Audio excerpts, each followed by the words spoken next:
We have reached the first quarter mark of the high school football season as we enter week 4 of the new year. Tivy still looking for win number 1 after they failed to pick up a W in the non-district schedule that featured 3 6A teams, including last week's loss to number 13 St. Angelo Central. This week, the defending district champions welcome new region number 1 Dripping Springs. We have a great quarterback, a very, very talented quarterback that makes a lot of plays with his feet and his arm. Very tough, strong, big kids, rangy kids. Defensive front guys are very, very talented. We'll be challenged for sure, and they're probably, if not the best, probably top 2 or 3 teams in the district. For Tivy, it's not about making a change to the game plan or adding a formation. It's about playing with the same effort from the opening kick to the final buzzer. We just have to be consistent. We'll have a real good play, we'll make a first down, and then we have somebody bust an assignment. It's just inconsistency, and we just need to be more consistent with execution, and our effort has to be a consistent effort and not a letdown. You know, just have a 100% effort 100% of the time. It is also rivalry week across the Hill Country with a pair of matchups featuring local teams. We start out with the headliner in Harper as the 3-0 Longhorns take on the 2-0 Pirates. This used to be a district matchup. Now the two teams just play for pride and to keep their record unblemished. We're happy where we're at right now. We're 3-0, but you're never really satisfied. We've been preaching that to our kids a lot this week, but we can't be complacent. And of course, I don't believe we're going to be that way with the big game at Center Point coming up. Center Point knows a thing or two about skill players, seeing as the Pirates are stocked at all positions, so they can easily recognize the ability that Harper brings to the field on Friday night. They're very talented. You know, I'm sitting there watching them. Segraves, you know, he's a special kid. Two running backs on the team.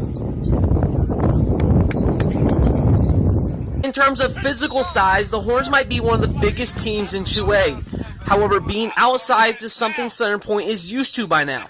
What the Pirates lack in size, they make up for in speed, turning this into one of those classic Big Ten versus SEC-like matchups. We want to take advantage of some of our size. We hope that we have some of that up front, but we talked to our kids all week. You know, from an offensive standpoint, their defensive line does a great job getting off the ball.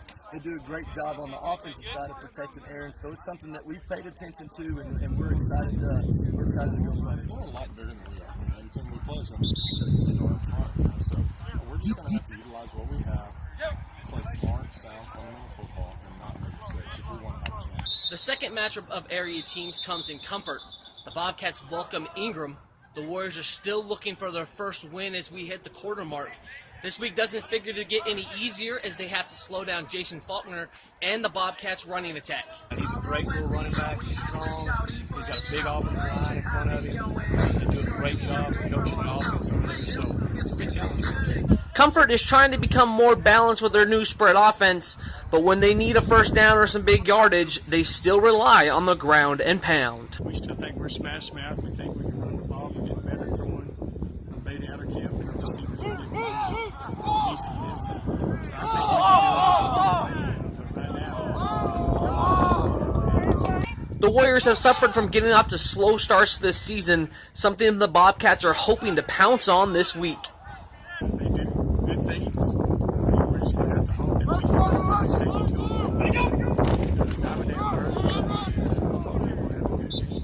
Besides avoiding a slow start, Ingram has to eliminate their self-inflicted wounds that have proved costly in the past couple weeks.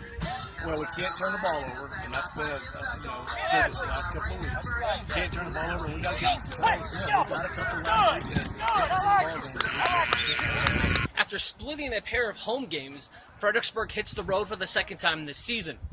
They head to Lytle, and don't let the 0-3 record fool you into thinking the Billies have an easy win sealed up, because Coach Moffett and his staff aren't sleeping on the Pirates either. They run the power play a bunch, and they try to get the ball in the hands of 2 pretty good running backs, and they've got a pretty decent quarterback that functions pretty well in their offense. So we're gonna have our hands full on defense for sure. The biggest thing you focus on with turnovers is not making it a negative. You don't talk to them about, don't fumble the ball, don't throw an interception, you frame it into a positive. You talk to them about securing the ball, take care of the football, doing everything in a positive way. For the first time this season, there's 2 games here in Kerrville on a Friday night. OLH is home for the first time this year as they host Round Rock Concordia in their home opener. Playing at home should mean something to you. It should be a little more special to play in front of your home crowd, your family, your friends, your classmates. So hopefully that's an advantage that helps motivate our players. Good job, not bad. Come again. Now you drove him. But again, first and foremost, it's another opportunity. It's the first opportunity for us to bounce back and respond to last Friday's game. MIA from the Hawks' Week 3 outing against Nueces Canyon was quarterback / do-it-all Jack Groff. Ramirez expects the senior leader back on the field Friday night for a team that they're going to be a little bit more familiar with. Pretty familiar with them. They've actually been in our district for the previous 4 years, so we know some of their younger guys that are now upperclassmen. We know the coaching staff pretty well. Good program, well coached. Got some athletes that are good in open space. They bring 2 or 3 packages that we're familiar with, so that's always good. We can practice against something that we're familiar with, as opposed to something that's kind of new and creative, and so we know what to prepare for. Right now, we just got to piece all the pieces together of not only just recognizing it, but reacting and executing correctly. That does it for our Week 4 preview show. Make sure to check back for our scoreboard show recapping all the Friday night action. Make sure to check in online and then pick up a print edition as we have full recaps from Tivy's home district opener against Dripping Springs. And we have the undefeated showdown in Harper with the Longhorns and the Pirates. Check back here next week as we preview all of the Week 5 matchups as we steamroll through the high school football season.